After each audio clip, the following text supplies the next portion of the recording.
예수님이 세상에 오셔서 십자가를 지시고 죽으셨다. 그리고 사흘 만에 다시 부활하셨다. 이 사건은 기독교의 명제를 우리에게 강조하는 말씀입니다. 그래서 예수님이 십자가를 지고 이 세상에 오셔서 죽으셨다. 그리고 사흘 만에 다시 부활했다고 한 이 놀라운 사건이 있은 지 30년 동안은 예수님의 탄생과 예수님의 죽으심과 예수님의 다시 사심을 기록할 필요가 없었습니다.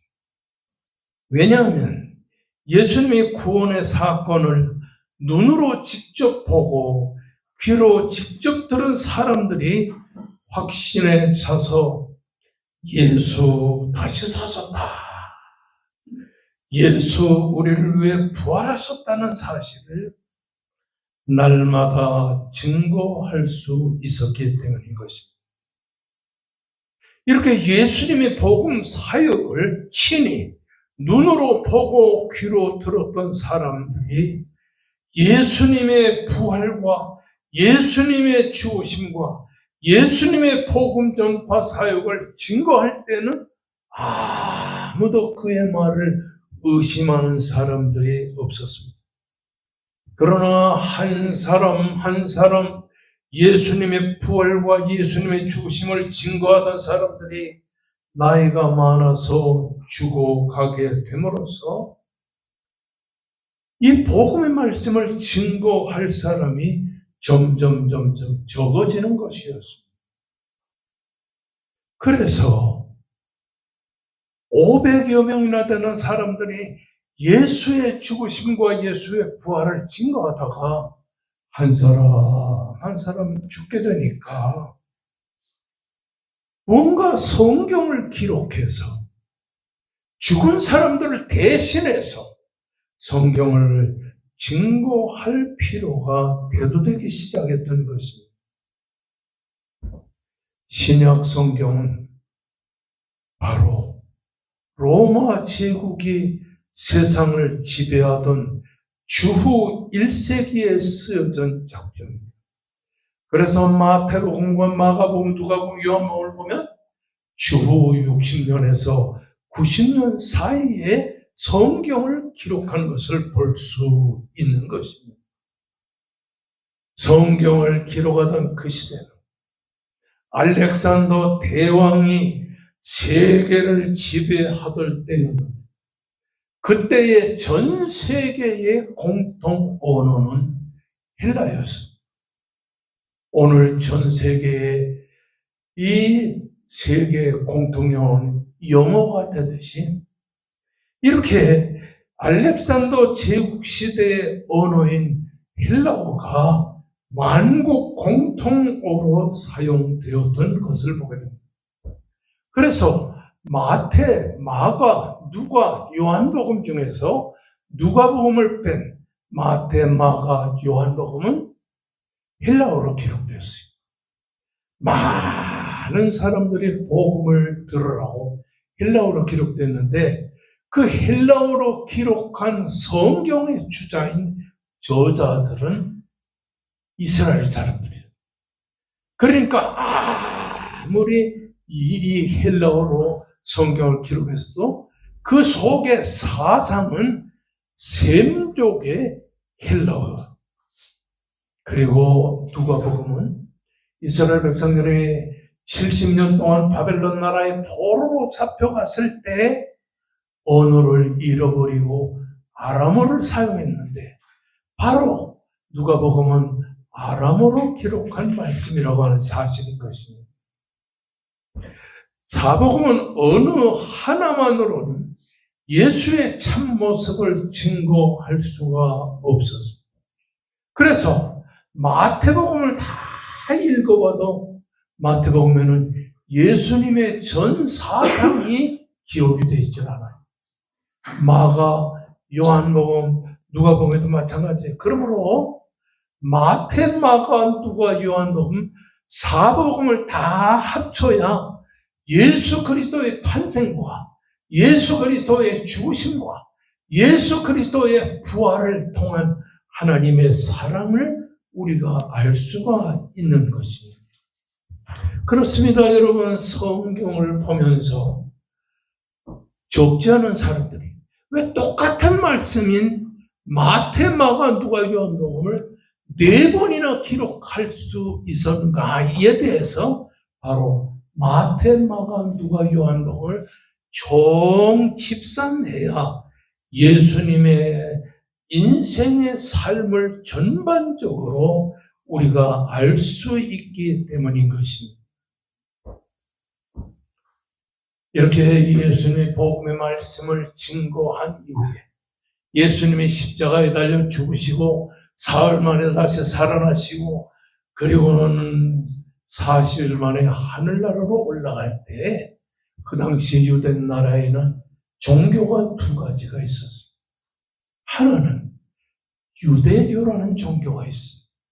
이 유대교라는 종교는 구약 성경에 모세를 위시한 많은 선지자들이 증거한 율법을 중심으로 한 종교였고, 그 다음에 예수님이 전파한 기독교의 복음이 있었는데, 유대교와 기독교가 마찰을 이루면서 아주 심각한 분열을 일으킬 때, 그때가 바로 주후 60년에서 80년 사이.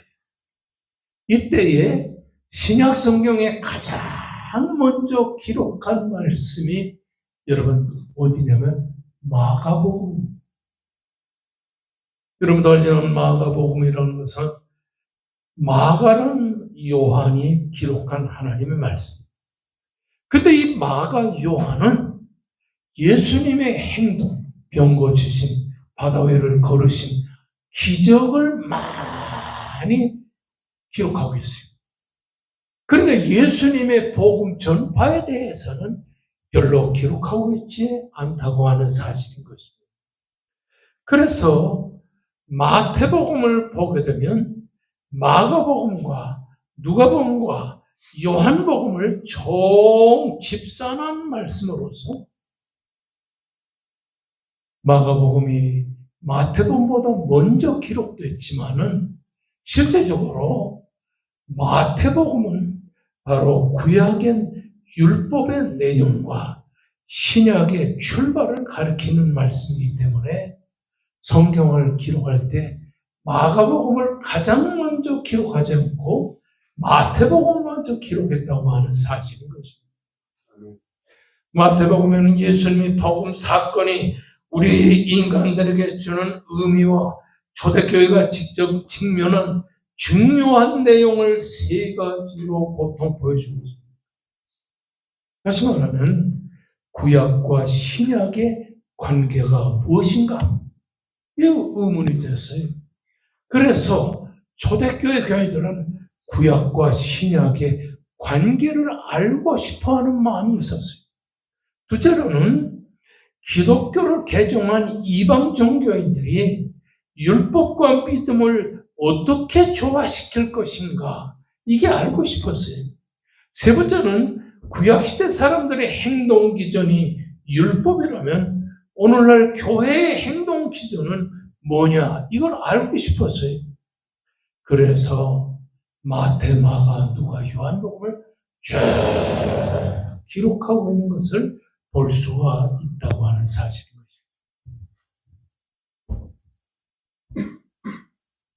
이거는 신학교에서 여기까지 내가 15분 동안 하는 설교는 6개월 동안 신학생들이 배워야 하는 거예요. 여러분은 목사를 잘 만나서 15분 동안에 6개월 공부할 것을 다 들었는데, 문제는 뭐냐면 신학생들이 중간고사를 볼 때 시험에 이 문제 나오면 빵점 맞는 사람들도 많이 있어요. 그만큼 어려운 내용을 쉽게 강조하고 있다.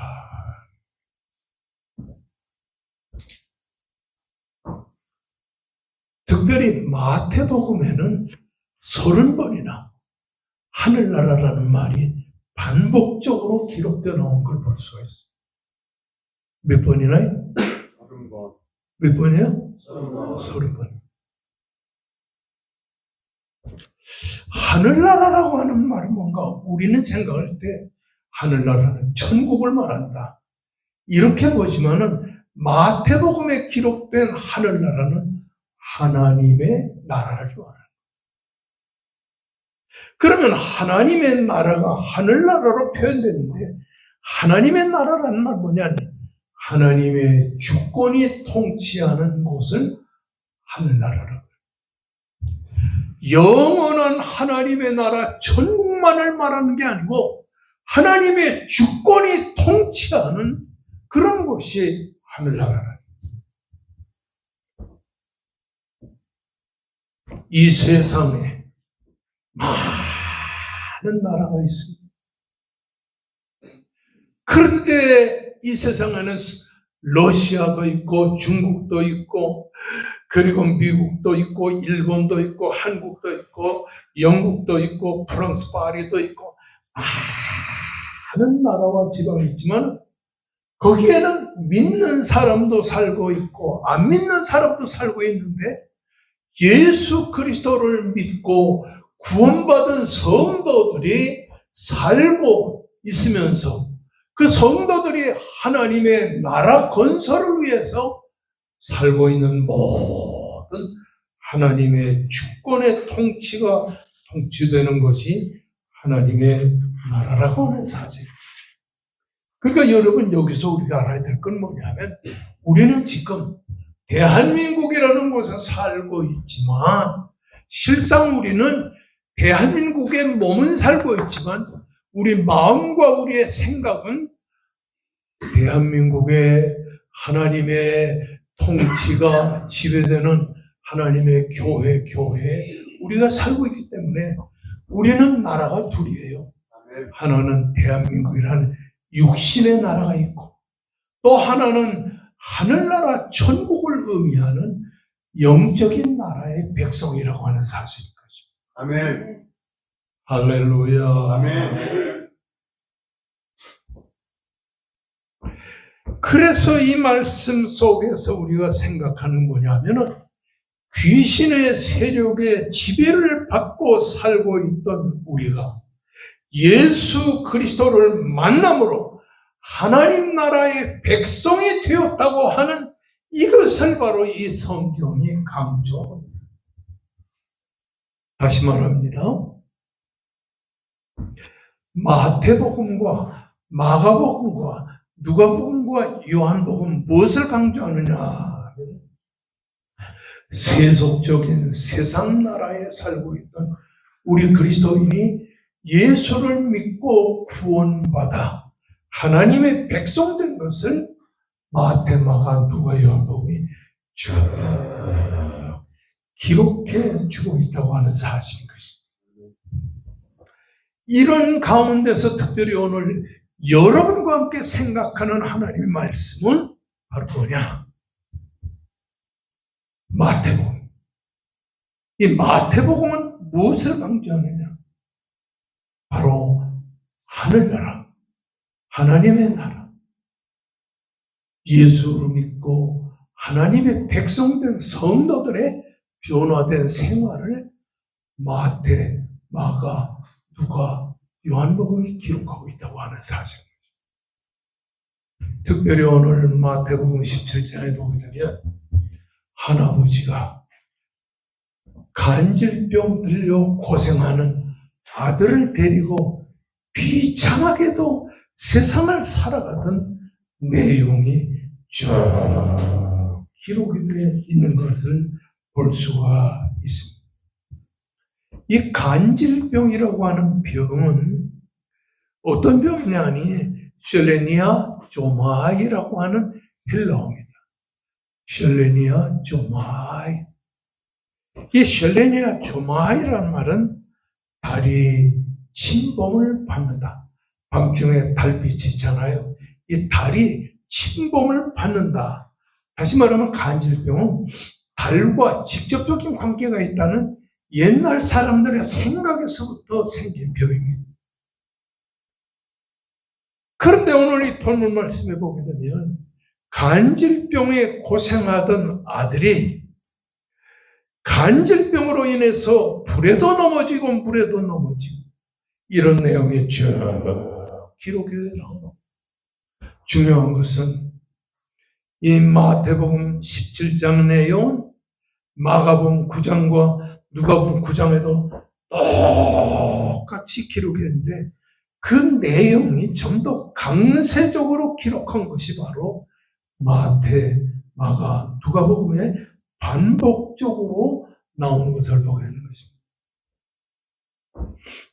오늘 이 아버지가 간질병에 걸려서 고생하는 아들, 귀신에 걸려서 귀신 때문에 간질병을 앓는 이 아들, 웬만하면 포기하죠. 저 녀석은 소망이 없어. 그런데도 이 아버지는 간질병으로 인해 귀신 들려서 온갖 고생을 하는 이 아들을 포기하지 못했어요. 왜 그랬을까요? 왜 그랬을까요? 성경에 보게 되면 마가복음 9장 17절이나 오늘 본문 말씀을 보게 되면 이 아들은 하나밖에 없는 외아들이에요. 지금은 아들보다 딸을 더 선호하는 이런 시대가 됐잖아요. 아들 하면은 며느리의 남편 이렇게 알잖아요. 저도 아들보다 딸하고 가까워요. 밥을 먹어도 아들은 돈만 주고 딸은 같이 만났죠. 어제도 같이 식사를 했어요.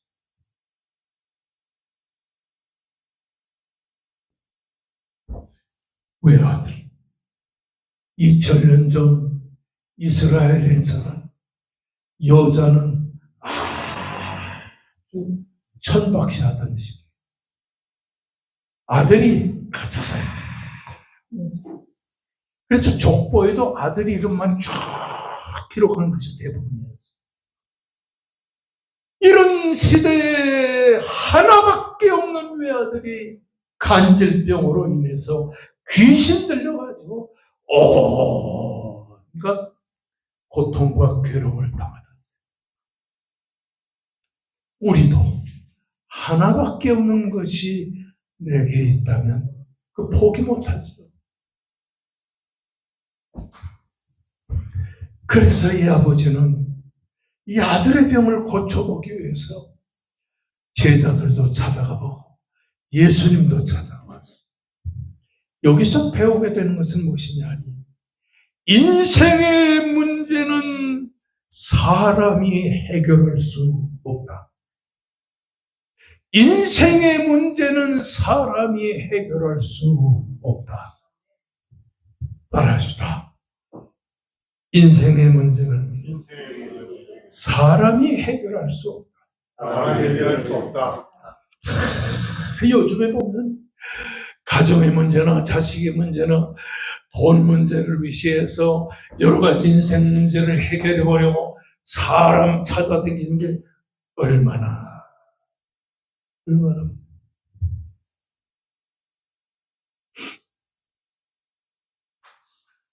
몇 주간 동안 김문수 대통령 후보가 죽을 쓰는 걸 보고 여러분 어떻게 생각하세요? 나도 참 김문수 후보를 좋게 보고 있어요. 원래 김문수 후보는 천주교 교인인데 예수 믿는 개신교로 바꿔가지고 믿음이 보통 좋지 않습니다.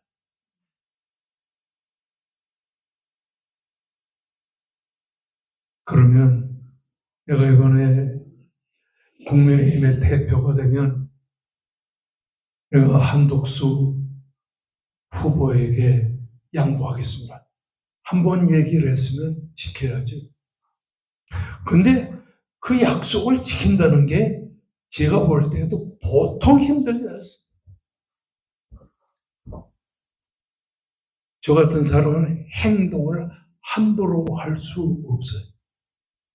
네, 320만 명이나 되는 우리 합동측 교단에 제가 대표자, 총회장 하지 않았어요. 그리고 총신 총장 하지 않았어요.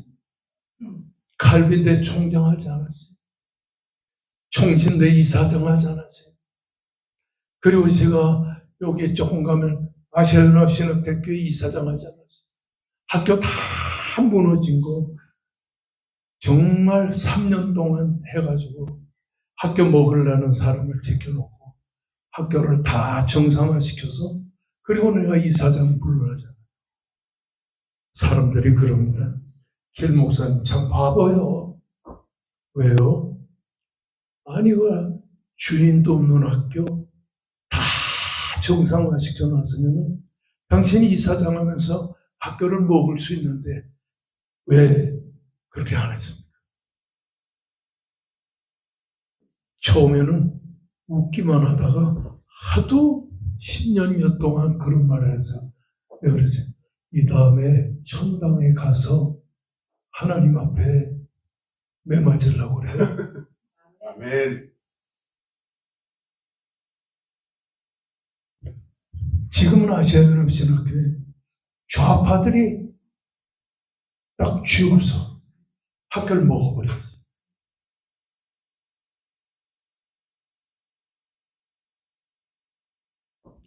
그러니까 인생의 문제는 학교 문제든 직장 문제든 정치 문제든 간에 뭘 막론하고라도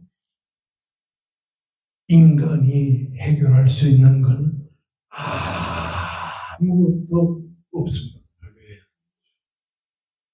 저도 은퇴하고 나서 우리 교단, 우리 노회에서도 교회가 좀 큰 교회 목사들은 백석교단으로 가려고 해요. 왜냐하면 거기는 개척한 목사는 그냥 죽을 때까지 목회할 수 있는 거예요. 저희 교회도 한국의 10대 교회 하나였는데 나도 은퇴하고 나니까 내가 평생에 끝없이 목회를 할 수 있는 때가 왔는데 내가 꼭 합동측에 있어야 되느냐? 이런 생각이 들 때에 하나님이 제 마음에 주신 생각. 그래도 총회장도 하고 한기총 대표도 3번이나 한 길목사가 오래 하기 위해 몇 년 하기 위해서 백석교단이나 딴 데로 가서 되게나 가지 마라. 그래서 제가 가지 않고 70세 정년에 딱 은퇴하고 들어와서 3년 있다가 강남에서부터 개척을 해가지고 집세가 1,000만 원이나 나가니까 견딜 수가 없는 거예요. 그래서 이 백합전원교회를 이 십자수 기도원에서 한 거예요. 처음에는 수천 명씩 교인들을 놔놓고 설교할 때는 신바람이 나서 설교하는데 한 30명 놓고 설교하려니까요. 맥이 떨어지는 거예요. 그런데 몰랐던 것을 알게 됐어요. 한 생명 한 생명 성도들의 신앙의 가치와 생명의 가치가 얼마나 중요한가 하는 사실을 깨달았고, 아멘. 또 이 적은 교회에서도요. 이 주간에는 저 사람이 빠지면 다음 주간에는 이 사람이 결석하고 그 다음 주간에는 서울 가느라고 또 결석하고 솔직히 말해서 미치고 환장하죠.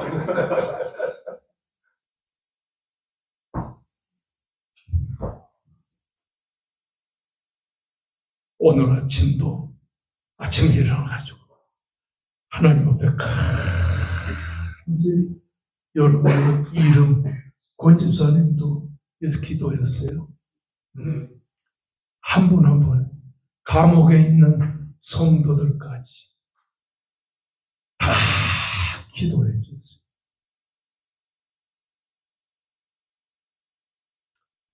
왕성교회에서 목회할 때는 재직인원이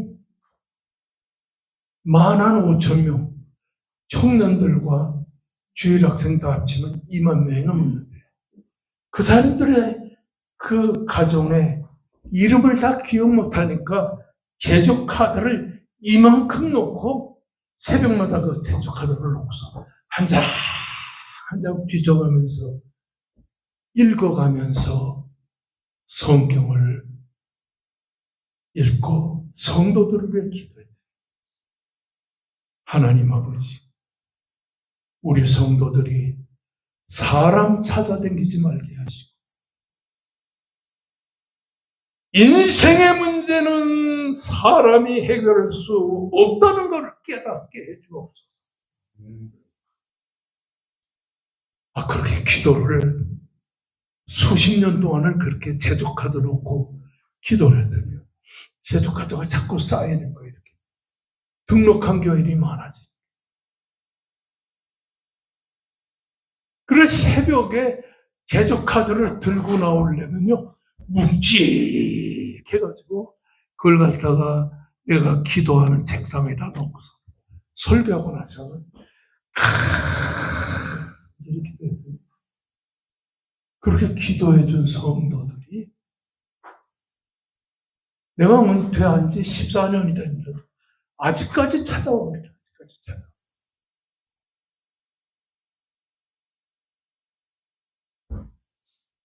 여러분이 꼭 알아야 될 것은 인생의 문제는 사람이 해결할 수 없다. 이거를 알아야 돼요. 본문 16절에 따라하시다. 내가 주의 제자들에게 내 아들을 데려왔으나 능히 고치지 못하더니 이 아버지가 처음에 예수님에게로 아들을 데려온 것이 아니에요. 와보니까 예수님 없어요. 산에서 베드로와 요한과 야고보를 데리고 놀라운 은혜의 변화를 체험하고 있던 그때 이 아버지가 와서 남은 9명의 제자들에게 내 아들을 고쳐달라고 그 사람들에게 그 병을 고쳐달라고 애를 썼지만 능히 고치지 못했어요. 사람은 능히 우리의 문제를 해결할 수 없습니다.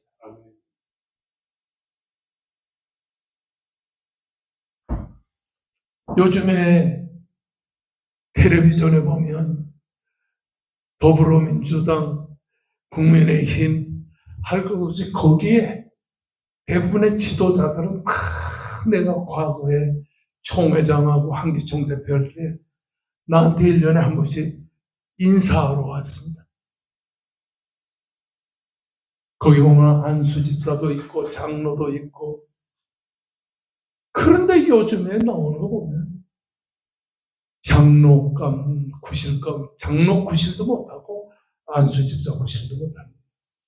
여러분이 알아야 될 것은 이 사람은 지금 자기의 아들을 예수님에게 데리고 나왔으나 그들이 예수님의 제자들에게 데리고 나왔으나 그들이 능히 고치지 못했습니다. 이렇게 사람은 인생의 문제를 능히 해결할 수 없다고 하는 사실을 이 본문이 보여줍니다. 특별히 마가복음 9장 14절의 말씀을 보면 9명의 제자들은 예수님이 베드로, 요한, 야고보를 데리고 산 아래로 내려올 때까지 서기관들과 말로 싸움을 많이 했습니다. 변론을 많이 했습니다. 이 제자들은 서기관들과 변론하며 말싸움을 했지만은 그들은 귀신을 쫓아내거나 간질병을 고칠 능력이 없었다고 하는데 이 본문에 중요한 내용이 있는 거죠.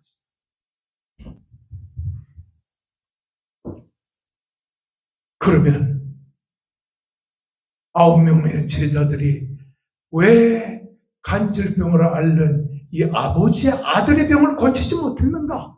능력이 없었기 때문인가? 아닙니다. 우리는 이제 마태복음 17장을 공부하지만은 마태복음 10장 1절의 말씀을 보면 예수께서 12 제자를 불렀습니다. 자기의 제자로 만드셨으며 더러운 귀신을 쫓아내며 모든 병을 고치며 약한 것을 고치는 능력을 주었습니다. 그런데 더러운 귀신을 쫓아내며 약한 것을 고치며 그리고 모든 병을 고치는 능력을 예수님의 제자가 돼서 받았으면서 불구하고 그들은 이 간질병 환자를 고치지 못했습니다.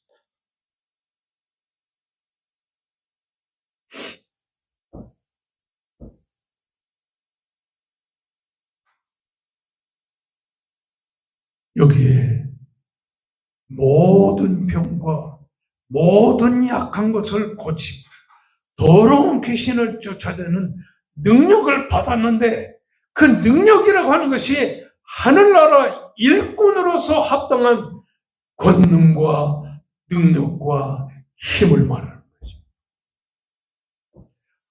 예수님으로부터 12 제자의 사명을 받고 병을 고치고 귀신을 쫓아내는 능력을 받았던 그들이 왜 그 능력을 잃어버렸는가?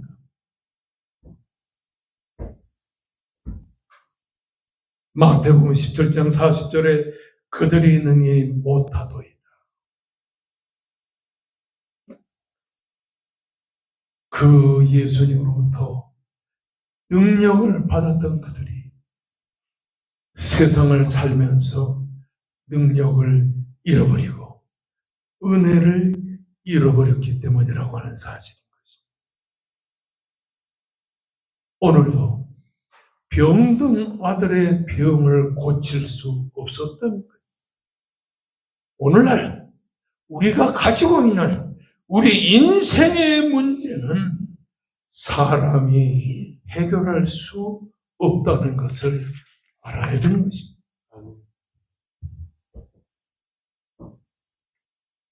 이렇게 올라오다가 요 종베리에 보면 점집이 하나 생겼어요. 2년 전에. 그거 안 될 것 같죠? 그 점집 잘 돼요. 왜? 강원도 갔다가 놀러 갔다가 오면서 점집 있네. 들어가서 점치고 가. 중요한 것은 자신의 인생의 문제도 해결하지 못하는 점쟁이가 어떻게 다른 사람의 문제를 해결할 수 있겠는가?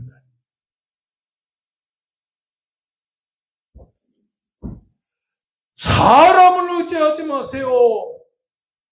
사람이 내 인생의 문제를 해결할 수 없습니다. 그래서 이 아버지가 예수님이 오시니까 내가 주의 제자들에게 내 아들의 병을 고쳐달라고 그렇게 얘기했지만 능히 못 고쳤지라. 주여, 내 아들의 병을 고쳐주세요. 이때 예수님이 하신 말씀이 딱 한마디고, 내 아들을 이리로 데려오라. 이게 무슨 말이에요? 내가 해결해 주겠다는 말입니다. 예수님만이 인생의 문제에 해답을 주시는 분이라는 사실 알아야 되는 것입니다. 그런데 오늘 문제는 예수님은 누구나 찾는 것이 아닙니다. 수많은 사람이 있어도 다 예수님 찾아 나오는 것이 아니에요. 인생의 문제 해결을 하지 못하고 인생의 답을 얻지 못하는 불쌍한 사람들만이 예수 찾아 나오게 되는 것입니다. 예수님의 제자들에게 아들의 병을 고쳐달라고 했지만 고치지 못하고 절망과 좌절에 빠져있던 이 아버지는 예수님을 찾았어요. 내 아들의 병을 고쳐 주시옵소서.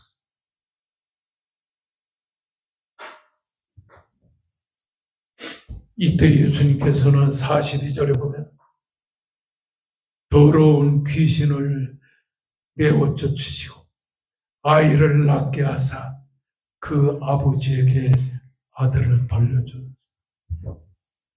예수님만이 우리 인생의 개인의 문제나 가정의 문제나 모든 문제를 해결할 수 있으신 것입니다. 아멘. 저는 나라가 어떻게 되어가든 걱정 하나도 안 해요. 그리고는 골방에 들어가서 하나님께 기도합니다.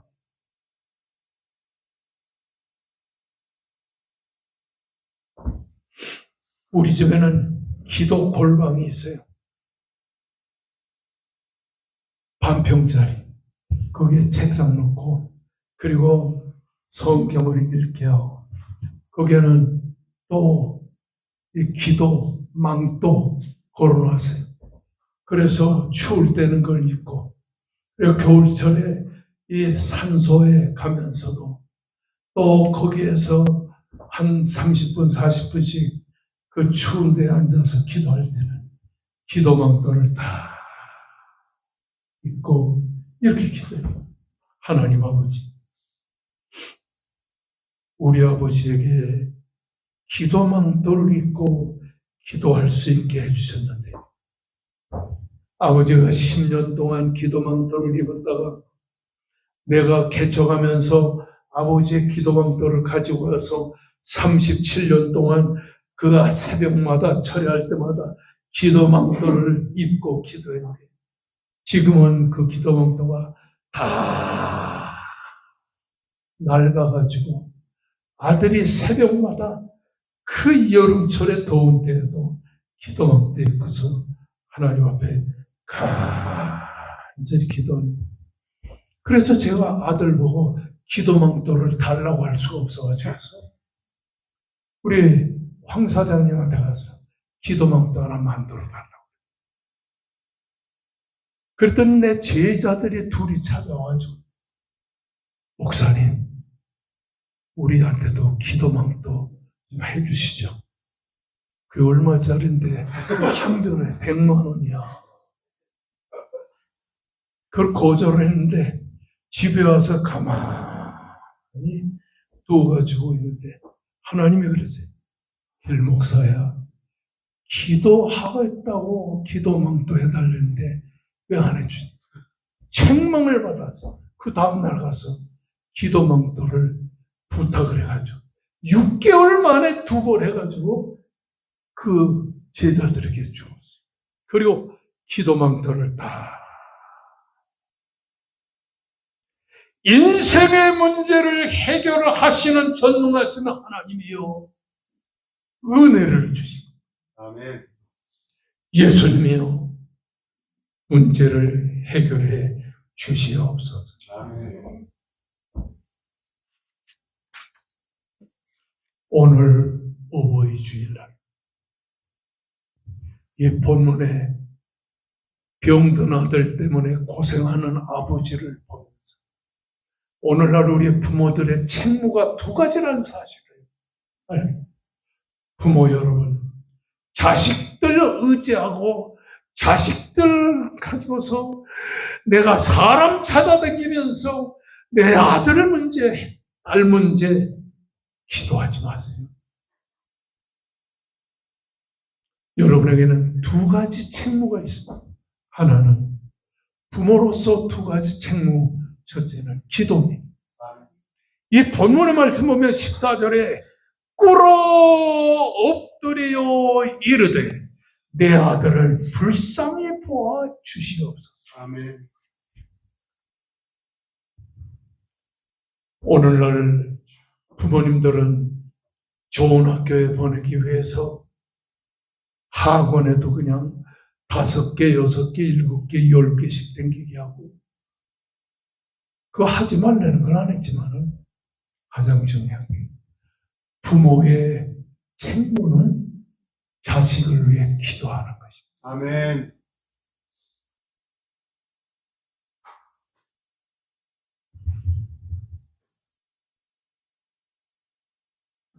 오늘도 손장로님 미국에 있는 새 아들, 딸 위해서 기도해 주세요. 기도금 내세요. 아멘. 성도 여러분,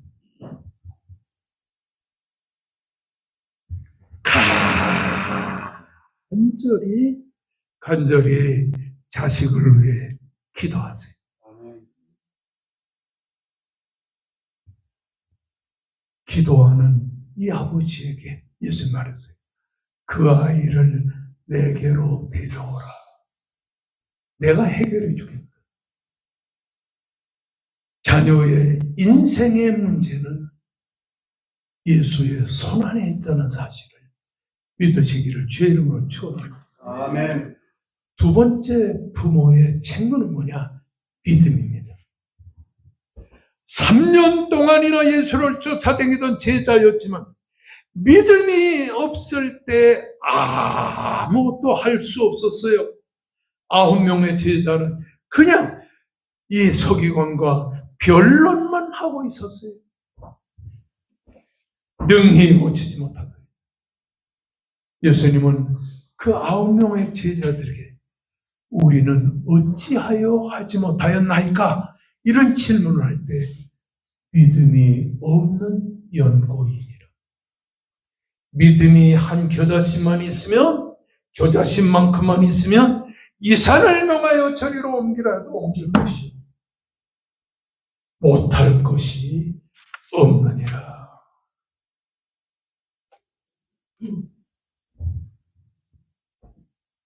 성도 여러분, 오늘 이 20절 말씀에 보면 이렇게 시작합니다. 진실로 너에게 이르노니.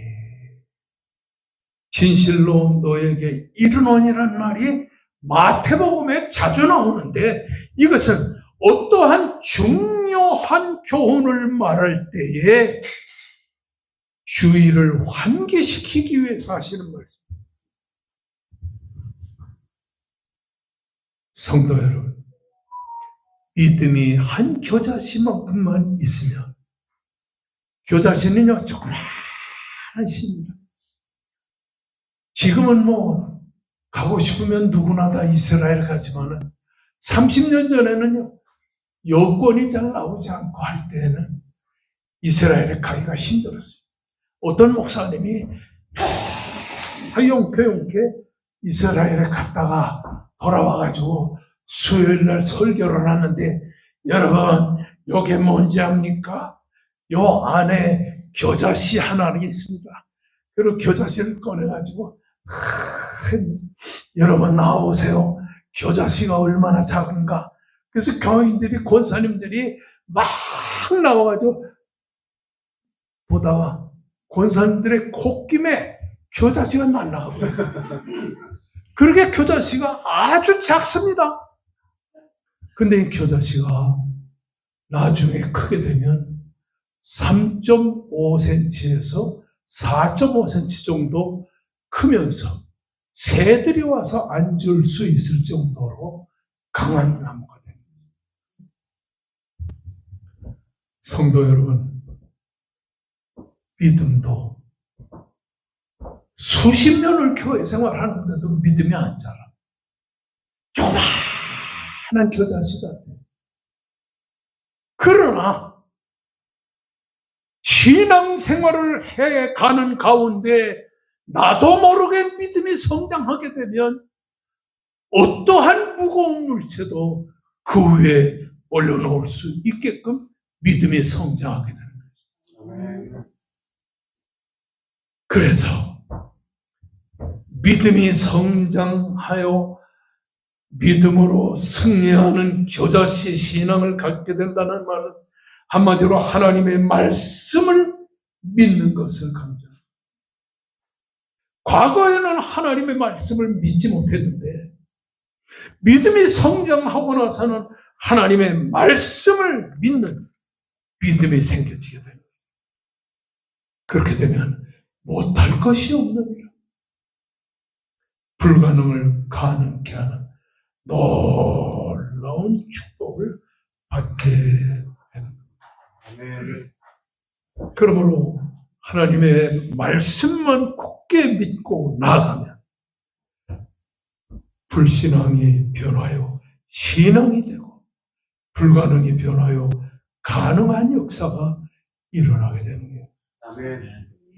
여러 부모님들이 자식을 위해 드리는 기도, 그리고 자녀를 믿음으로 양육시키는 믿음의 생활, 이 두 가지가 여러분의 인생과 여러분의 자녀들의 인생을 바꾸어 놓을 수 있는 줄로 믿습니다. 아멘. 다 같이 우리 큰 목소리로 하나님 앞에 간절히 기도하시시다.